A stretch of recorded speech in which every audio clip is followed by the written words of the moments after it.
പിതാവിൻ്റെയും പുത്രൻ്റെയും പരിശുദ്ധാത്മാവിൻ്റെയും നാമത്തിൽ തനിക്ക് സ്തുതി. ഞായർ പള്ളിക്കൂടത്തിലെ എൻ്റെ കൊച്ചു കൂട്ടുകാർക്ക് ക്രിസ്തുവേശുവിൽ സ്നേഹവന്ദനം.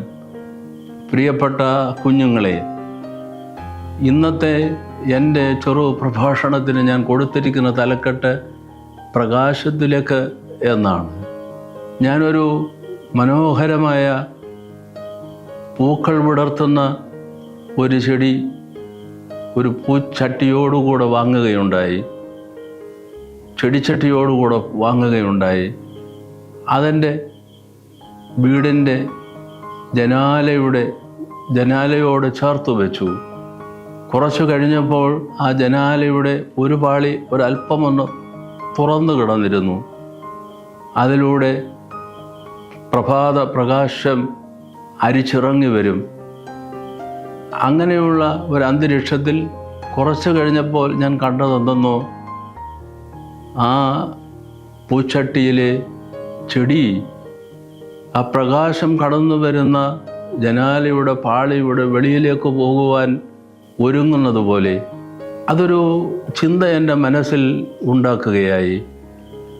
ഈ ചെടികൾക്ക് പ്രകാശത്തിലേക്ക് അതിൻ്റെ തല നീട്ടിക്കണം.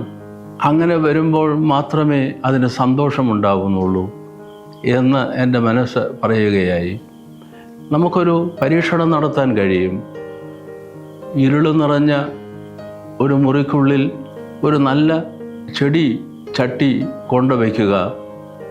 കുറച്ച് കഴിയുമ്പോൾ അങ്ങനെയാണ് അവിടെ നിൽക്കുന്നതെങ്കിൽ ആ ചെടിച്ചട്ടിയിലെ ചെടിയുടെ ഇലകൾ വാടിത്തുടങ്ങും. കുറച്ച് കഴിയുമ്പോൾ അത് കരിഞ്ഞ് ഇല്ലാതെയായും വരും. വെള്ളവും വളവും ഒക്കെ കൊടുത്താലും പ്രകാശം ഇല്ലെങ്കിൽ ആ ചെടി വളരുവാൻ മടിക്കുന്നു, വളരുവാൻ സാധിക്കാതെ അത് വാടിപ്പോകുന്നു, നശിച്ചു പോകുന്നു. അടിസ്ഥാനപരമായി നോക്കുമ്പോൾ പ്രകാശത്തിലേക്കുള്ള ഒരു നീക്കം, അതിനായുള്ള ഒരു തിടുക്കം തീർച്ചയായിട്ടും ഒരു ചെടിക്കുണ്ടെങ്കിൽ അത് നമുക്കുമുണ്ട്. കുഞ്ഞുങ്ങളെ, നന്മയാണ് പ്രകാശം, തിന്മ അന്ധകാരമാണ്. നമ്മളുടെ ജീവിതത്തെ പ്രകാശപൂർണമാക്കണം. പ്രകാശത്തിലേക്ക് നമ്മൾ വളരണം. എന്തുകൊണ്ട് ഈ ചെടിക്ക് ഇങ്ങനെ ഒരു ഭാവം? പ്രകാശത്തിലേക്ക് തലനീട്ടുവാനുള്ള ഒരാഗ്രഹം അത് നൈസർഗികമാണ്. അത് അതിൽ തന്നെ അടങ്ങിയിരിക്കുന്നതാണ്. അങ്ങനെ ആ ചെടിക്ക് വളരാനാവൂ. ആ ചെടിക്ക് അങ്ങനെ ഒരു സിദ്ധി സൃഷ്ടാവായ ദൈവം അതിൽ തന്നെ ഉണ്ടാക്കി കൊടുത്തിട്ടുണ്ട്. അതുപോലെയാണ് നമ്മളുടെ മനസ്സും. അടിസ്ഥാനപരമായി എല്ലാവരുടെയും മനസ്സ് ദൈവം സൃഷ്ടിച്ചിരിക്കുന്നത് നന്മയിലാണ്, തിന്മയിലല്ല. യഥാർത്ഥത്തിൽ പ്രകാശം ഒരു നിർവചനം നമുക്ക് കൊടുക്കുവാൻ എങ്ങനെ കഴിയണം? പ്രകാശമുണ്ട്. അപ്പോൾ ഇരുട്ടോ? ഇരുട്ടിനെ എങ്ങനെ നിർവചിക്കാൻ സാധിക്കും? ഒറ്റ വാക്കിൽ പറയുന്ന പക്ഷം എവിടെ പ്രകാശമില്ലയോ അവിടെ ഇരുട്ട് ഉണ്ടാവും, അവിടെ ഇരുട്ട് കയറും. ഇത് നമ്മളുടെ പ്രകൃതിയിൽ തന്നെ നാം കാണുന്ന ഒരു പ്രതിഭാസമാണ്. തീർച്ചയായും നമ്മളുടെ മനസ്സും അങ്ങനെയാണ്. ആത്യന്തികമായി, അടിസ്ഥാനപരമായി നമ്മളുടെ മനസ്സ് പ്രകാശപൂർണമാണ്, നന്മയിൽ അധിഷ്ഠിതമാണ്. അതിൻ്റെ അടിസ്ഥാനപരമായ ഭാവം നന്മ തന്നെയാണ് ഒരു മനുഷ്യൻ്റെ ജീവിതത്തിൻ്റെ. എവിടെ നന്മ വറ്റിപ്പോകുന്നുവോ അവിടെ തിന്മ കയറും.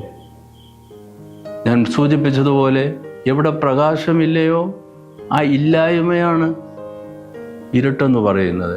പ്രകാശം ഉണ്മയാണ്, അതുള്ളതാണ്. ഇരുട്ടോ? എവിടെ പ്രകാശമില്ലയോ ആ ഇല്ലായ്മയാണ് ഇരുട്ട് എന്ന് പറയുന്നത്. എവിടെ നന്മയില്ലാതെ വരുന്നുവോ അവിടെ തിന്മ കയറി വരും. ഞാൻ സൂചിപ്പിച്ചതുപോലെ അവിടെ നമ്മളുടെ ജീവിതം തിന്മയിൽ നിറഞ്ഞ് ഇരുട്ടായി മാറും. അത് നമുക്ക് മാത്രമല്ല ലോകത്തിന് മുഴുവനും. ചെടികളിൽ കാണുന്ന ഈ പ്രതിഭാസം ഞാൻ മുൻ സൂചിപ്പിച്ചതുപോലെ ഇരുട്ടിൽ ഒരു ചെടി വെച്ച് അത് ജനാലയോട് ചേർന്ന് പ്രകാശം ഇറങ്ങി വരുമ്പോൾ അതിലേക്ക് എത്തി നോക്കുന്നു, തല നീട്ടുന്നു ആ ചെടി. ഇതിന് ഫോട്ടോട്രോപ്പിസം എന്ന് പറയും. അതൊരു ശാസ്ത്രമാണ്.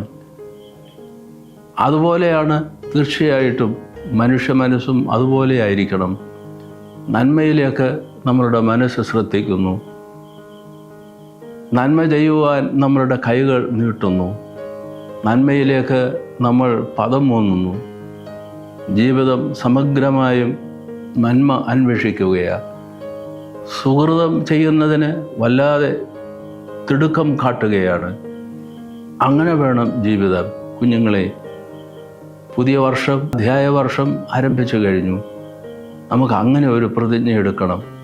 അടിസ്ഥാനപരമായി നാം നന്മയിൽ നമ്മളുടെ ജീവിതത്തെ നിലനിർത്തണം.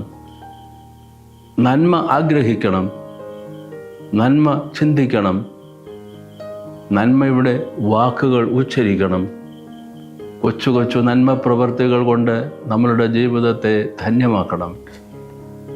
അങ്ങനെ ഒരു പുതിയ അന്തരീക്ഷം നിങ്ങൾക്ക് നിങ്ങളുടെ സ്കൂളുകളിൽ ഉണ്ടാക്കിയെടുത്തുകൂടെ? ക്ലാസ് മുറികളിൽ തീർച്ചയായിട്ടും എന്തൊരു വ്യത്യാസമായിരിക്കും ആ സ്കൂൾ അന്തരീക്ഷത്തിൽ നിങ്ങൾ സൃഷ്ടിക്കുക.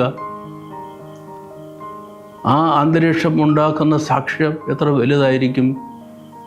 ക്രിയാത്മകത, സർഗാത്മകത, വല്ലാത്തൊരു ഐശ്വര്യം, ഒരു നിറവ്, അങ്ങനെയൊക്കെ നമ്മൾക്ക് ഈ അന്തരീക്ഷത്തെ വിശേഷിപ്പിക്കാൻ സാധിക്കും. കുഞ്ഞുങ്ങളെ, അത് ഇപ്പോൾ തന്നെ നാം ആരംഭിക്കേണ്ടതുണ്ട്. നമ്മളുടെ ജീവിതം പ്രകാശത്തിലേക്ക് എപ്പോഴും മുൻപോട്ട് പോകുന്ന ഒരു അനുഭവത്തിലാകട്ടെ എന്നാണ് എൻ്റെ ആശംസയും എൻ്റെ പ്രാർത്ഥനയും. അടിസ്ഥാനപരമായി പ്രകാശത്തിലേക്കാണ് നമ്മൾ ഉറ്റുനോക്കുന്നത്. നന്മയാണ് നമ്മളുടെ പ്രകൃതം, നമ്മളുടെ സ്വഭാവം, ജീവിതത്തിൻ്റെ അടിസ്ഥാനപരമായ ഭാവവും അതിൻ്റെ നിലനിൽപ്പും ഉണ്മയും.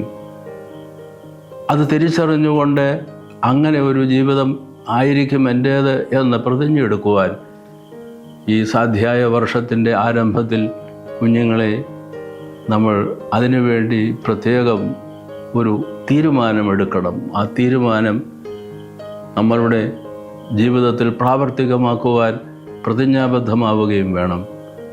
എല്ലാവരെയും ദൈവം അനുഗ്രഹിക്കുമാറാകട്ടെ, പ്രകാശത്തിലേക്ക് ഉണർത്തുമാറാകട്ടെ, ഉയർത്തുമാറാകട്ടെ.